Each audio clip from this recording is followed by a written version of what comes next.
Islam can be a little confusing. You meet a Muslim at the grocery store, nicest person in the world, cute kids, loves America. Later that day, you turn on your television and wait a minute, some other Muslim just blew up the grocery store. What's going on here? Who represents Islam? The peaceful Muslim buying tomatoes or the violent Muslim bombing tomatoes? You'd like an answer, so you open up the Quran. You read Surah 2:256, there is no compulsion in religion. That sounds peaceful and tolerant. I guess the peaceful Muslims are the true followers of Islam. Then you go to Surah 9:29, fight those who do not believe in Allah.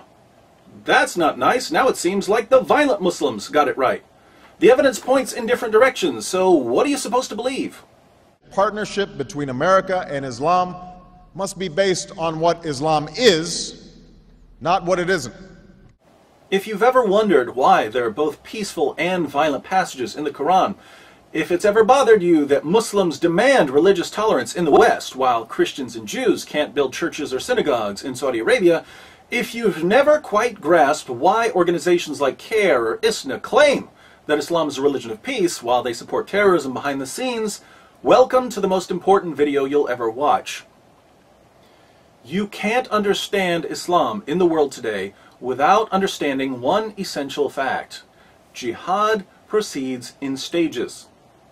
As the tiny tadpole grows into the bellowing bullfrog, as the lowly acorn becomes the mighty oak, as adorable Parent Trap Lindsay Lohan transforms into whatever she is now, so also the tolerant toddler of peaceful Islam eventually goes through puberty. That's when we all find out what full-grown, Jew-hating, church-burning, wife-beating, apostate-killing, Allahu Akbar yelling Islam is really like in all its blood-spattered glory. Whether you look at the life of Muhammad, or the early Muslim community, or the Quran, or the Hadith, or the Sirah literature, or classical Muslim commentaries, or modern Muslim scholarship, or the spread of Islam in the world today, you will find the exact same pattern. There are 3 stages in the call to jihad, depending on the status of Muslims in a society. And if you understand these 3 stages, you'll understand Islam, 14 centuries of Islamic history, and the situation we're in right now. Partnership between America and Islam must be based on what Islam is, not what it isn't. Stage 1. Stealth jihad. When Muslims are completely outnumbered and can't possibly win a physical confrontation with unbelievers, they're commanded to promote peace with non-Muslims and to preach a message of tolerance. For instance, when Muhammad and his followers were a persecuted minority in Mecca, they criticized the beliefs of the polytheists, but they did so peacefully. The revelations Muhammad received during this time proclaimed a future judgment for unbelievers. Allah will one day punish those who reject Muhammad. But in the meantime, to each his own. Live and let live. Coexist. A characteristic chapter from this period is Surah 109. As the Holy Quran tells us, Say, O unbelievers, I do not serve that which you serve, nor do you serve him whom I serve, nor am I going to serve that which you serve, nor are you going to serve him whom I serve. You shall have your religion, and I shall have my religion. Muslims in the West point to passages like this as evidence that Islam is inherently peaceful. But we know from Muslim sources that while Muhammad was calling for religious tolerance in Mecca, he was already planning to conquer the world in the name of Allah. He even tried to lure pagans to Islam by promising them victory over the non-Arabs. Let's look at a passage. One day, some of Muhammad's tribesmen went to his uncle Abu Talib because they wanted to arrange a truce with Muhammad. They wanted Muhammad to stop criticizing their beliefs. Watch what happens. Abu Talib sent for the messenger of Allah. And when he came in, he said, Nephew, here are the sheikhs and nobles of your tribe. They have asked for justice against you, that you should desist from reviling their gods, and they will leave you to your God. Uncle, he said, shall I not summon them to something which is better for them than their gods? What do you summon them to? He asked. He replied, I summon them to utter a saying through which the Arabs will submit to them, and they will rule over the non-Arabs. Abu Jahl said from among the gathering, What is it, by your father? We will give you it and 10 like it. He answered, that you should say, there is no deity but Allah. Think about this for a moment. Muhammad's walking around Mecca calling for peace and tolerance. But behind closed doors, he tells the Quraysh, join me and we'll rule over the non-Arabs, Christians, Jews, Persians, etc. These groups aren't attacking Muhammad at all, and he's already planning to conquer them. What does he need in order to subjugate the non-Muslims? He needs an army. And so he asks his tribe to convert to Islam. Now, how many times have we seen Muslim groups in the world today calling for tolerance in public, but saying something very different in private? Goes back to Muhammad. One of the key features of stage 1 is taqiyya, concealing Islam's true intentions in order to protect the Muslim community. This was eventually made explicit in Surah 3:28. As the Holy Quran tells us, let not the believers take disbelievers for their friends in preference to believers. Whoso doeth that hath no connection with Allah, unless it be that ye but guard yourselves against them, taking, as it were, security. Muslims aren't allowed to be friends with non-Muslims unless they're outnumbered and they feel like they're in danger from a stronger adversary. That's when Muslims are told to pretend to be friendly. One of Islam's greatest scholars, Ibn Kathir, comments, in this case, such believers are allowed to show friendship outwardly, but never inwardly. Abu Darda, one of Muhammad's companions, put it this way, we smile in the face of some people, although our hearts curse them. Assalamu alaikum. Another key feature of stage 1 is victim status. Muslims like to pretend that Muhammad and his followers were persecuted in Mecca simply because they were Muslims. Total nonsense. They were persecuted for antagonizing the Meccans by mocking their beliefs. We read in At-Tabari, the Messenger of Allah proclaimed Allah's message openly and declared Islam publicly to his fellow tribesmen. When he did so, they did not withdraw from him or reject him in any way until he spoke of their gods and denounced them. When he did this, they took exception to it and united in opposition and hostility to him, except for those of them whom Allah had protected from error by means of Islam. Notice that the pagans of Mecca had no problem with Muhammad preaching Islam. They became angry when he began attacking their beliefs, and they had to put up with quite a bit. Listen to this description of what the pagans went through in their own words. We have never seen the like of what we have endured from this man. He has derided our traditional values, abused our forefathers, reviled our religion, caused division among us, and insulted our gods. We have endured a great deal from him. Assalamu alaikum. Muhammad was condemning their beliefs and their values. He was causing division in the city. Not too extreme from a Western perspective. What's interesting is that when the people of Mecca responded in kind and mocked Islam, Muslims said, oh, they're persecuting us.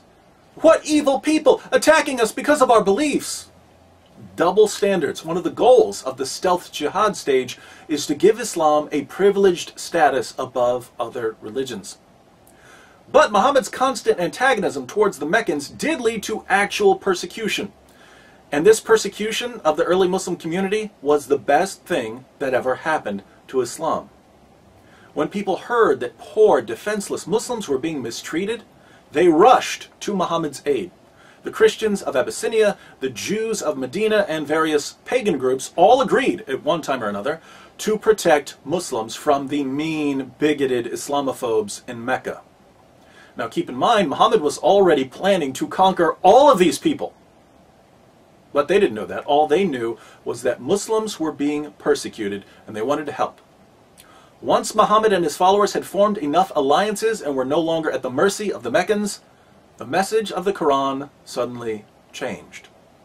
Partnership between America and Islam must be based on what Islam is, not what it isn't. Stage 2.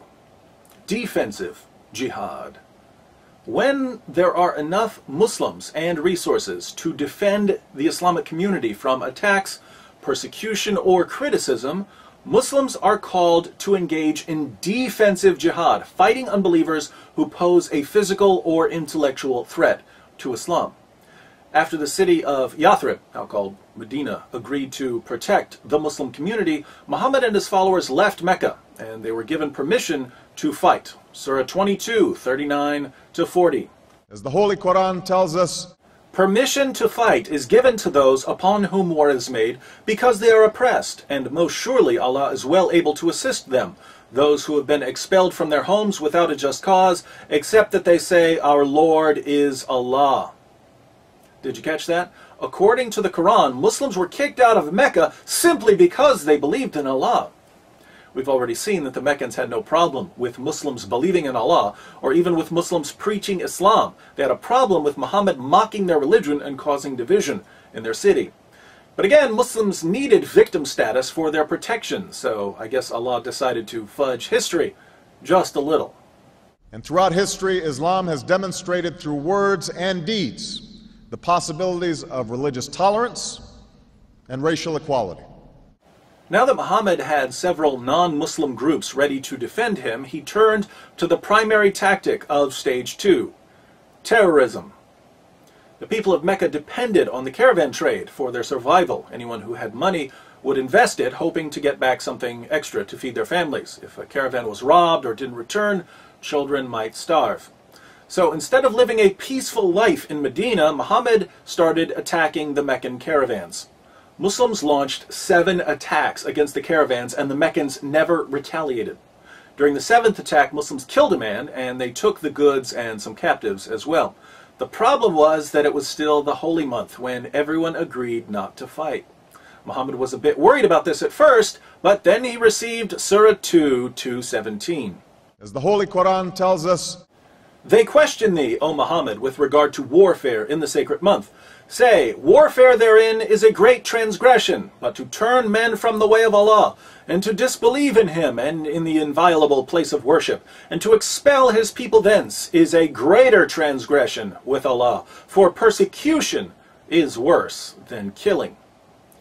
Persecution is worse than killing. Yes, we killed a man during the holy month when there was a universal agreement not to fight, but you persecuted us, and that's worse. So don't you dare judge us. The Meccans had been trying to avoid war, but it was clear that the Muslims weren't going to stop attacking the caravans, and that Meccan trade and the livelihood of the city would never be safe.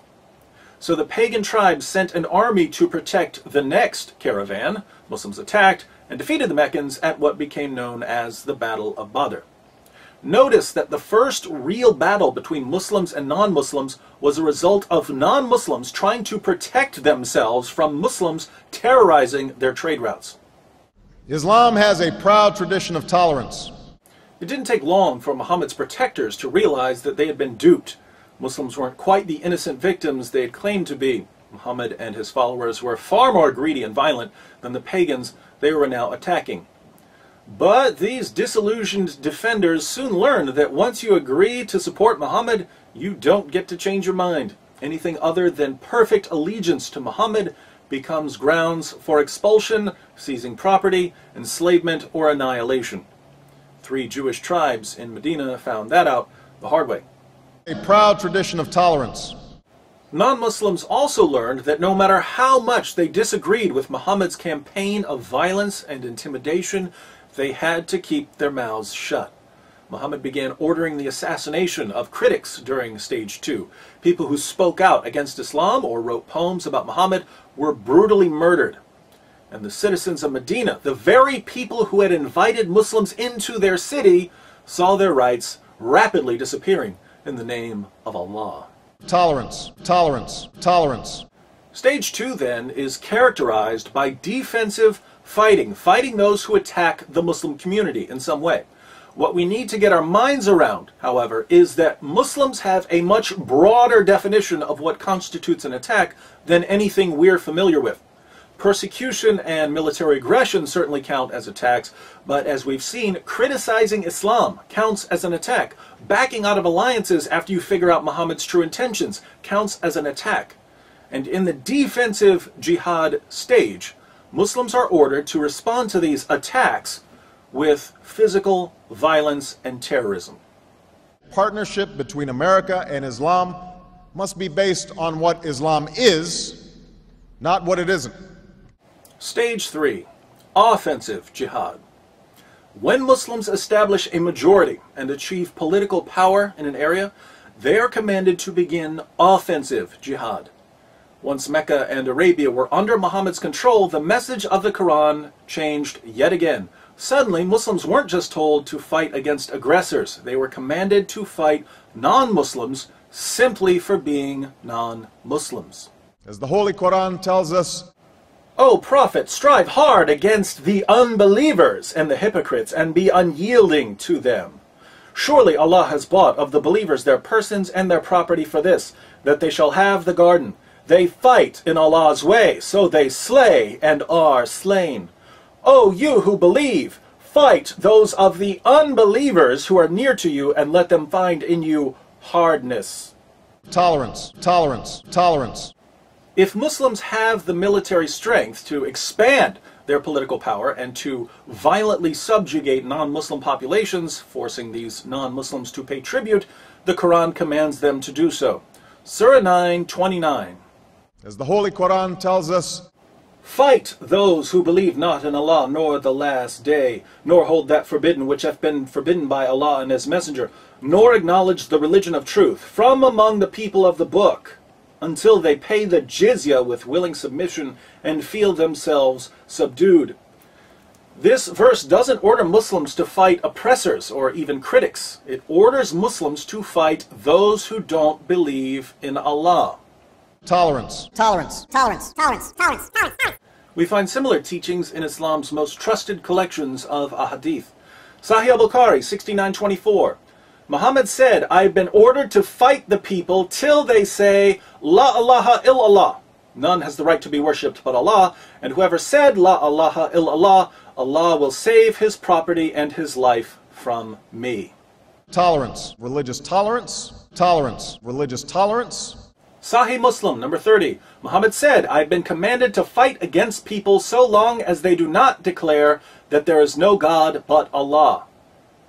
Muhammad didn't say, I've been commanded to fight people until they stop persecuting us. That would be stage 2. It's stage 3. And the same guy who complained just a few years earlier that people were persecuting him because of his beliefs now says he's been commanded to fight people based on what they believe. Total hypocrisy. Religious tolerance, religious tolerance, religious tolerance. In the offensive jihad stage, Muslims can also expel Christians and Jews from lands they've been living in for centuries in order to keep certain areas that are important to the Muslim community pure. Areas such as Arabia. In Sahih Muslim 43:66, Muhammad says, I will expel the Jews and Christians from the Arabian Peninsula and will not leave any but Muslims. He won't leave anyone but Muslims. Is this a man who promoted religious diversity and tolerance? Only when he was in the minority. As soon as Muslims had control of the government, diversity and tolerance went out the window, along with the Jews and Christians. We will convey our deep appreciation for the Islamic faith, which has done so much over the centuries to shape the world. So this is the pattern that's been laid down for Muslims by their prophet. Stage 1, stealth jihad. When Muslims are too weak to fight, they promote peace and tolerance outwardly but never inwardly. They practice taqiyya, they prepare for jihad behind the scenes, they claim victim status, and they seek special privileges for Islam. Stage 2, defensive jihad. When Muslims are strong enough to fight but not strong enough to subjugate the unbelievers, they terrorize their enemies, murder critics, and look for excuses to attack other groups. Stage 3, offensive jihad. When Muslims are in the majority, they violently subjugate all non-Muslims, they strive to expand their political dominion, and they rid important Muslim lands of all non-Muslims. This is the pattern we find in the Quran, in the Hadith, and in the Muslim commentaries. Assalamu alaikum. Now, look around the world and tell me what you see. Saudi Arabia, what stage are they in? Stage 3, obviously. Massive Muslim majority. Lo and behold, if you're not a Muslim, you can't preach, you can't build a place of worship, you can't even set foot in the city of Mecca. Exactly what we would expect based on the Muslim sources. Certain places in Africa, and I'd say some areas of Europe, are in stage 2. Muslims have enough fighters and resources and alliances to fight defensively. And what do? We see terrorism. We see churches being burned to the ground or blown up in Nigeria and Ethiopia. We see no-go zones forming and critics of Islam being killed, even in Europe. Again, exactly what we would expect based on the Muslim sources. Here in America, where Muslims form a small minority of the population, what stage are we in? Stage 1. What's Islam all about, according to American Muslims? It's all about peace and tolerance. Muslims just want to be like everyone else, but racist hate mongers are attacking them because of their beliefs. That's why we should all be thankful that the government and Christians and Jews are stepping in to defend Muslims from bigots and Islamophobes, just as governments and Christians and Jews stepped in to defend Muslims during the time of Muhammad. And I consider it part of my responsibility as President of the United States to fight against negative stereotypes of Islam wherever they appear. My friends, how difficult is this to figure out? What have we discussed that a 6-year-old couldn't understand? Muslims have been using the same playbook for 14 centuries. It's in all their sources. It's as plain as day. And yet our leaders and the media just can't understand why Christians and Jews are second-class citizens in the Muslim world, or why Muslims in Europe are ready to kill over cartoons, or why Muslims in America are so desperate for victim status they'll cry discrimination when a home improvement store doesn't pay for advertising on one of the most boring shows ever.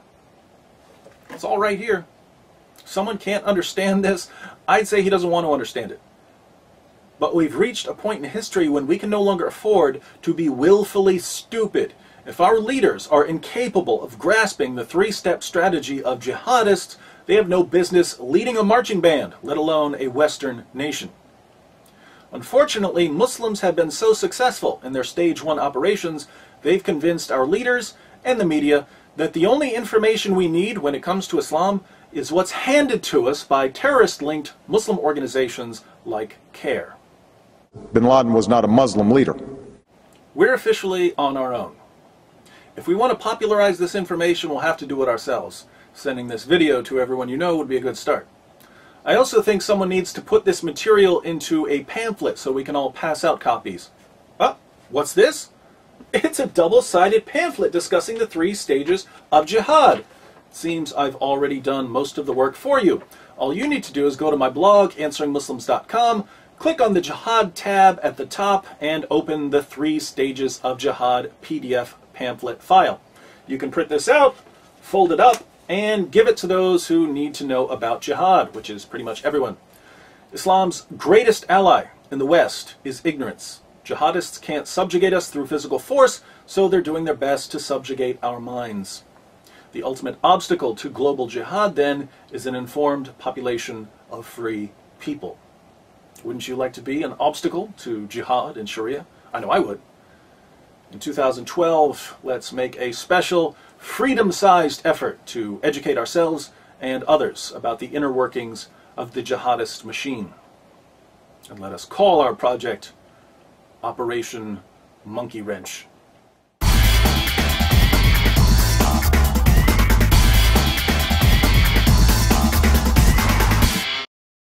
I think it's important to add a quick appendix on westernized Muslims. I've said in this video that Muslims in Stage 1 are commanded to deceive non-Muslims in order to keep us ignorant of Islam's violent goals. But if you present this information to your Muslim friends, they're going to deny it. Now, does this mean they're practicing taqiyya? No. When your Muslim friends tell you that Islam is a religion of peace, are they trying to trick you? Probably not. Most Muslims in America have been influenced by Western values more than they've been influenced by Islam. They may pray 5 times a day or fast during Ramadan, but their knowledge of Islam doesn't get much deeper than that. They've read very little of what's in their sources, and they know practically nothing about what we've discussed in this video. So, chances are, when your Muslim friends tell you that Islam is peaceful, they really believe it. No need to accuse them of lying. Sadly, your westernized Muslim friends aren't a source of Islamic doctrine. Islamic doctrine is grounded in the Quran and the Sunnah of Muhammad, and these sources are perfectly clear when it comes to jihad. So I think we need to add another stage to our 3 stages. Stage 0, the totally clueless about jihad stage.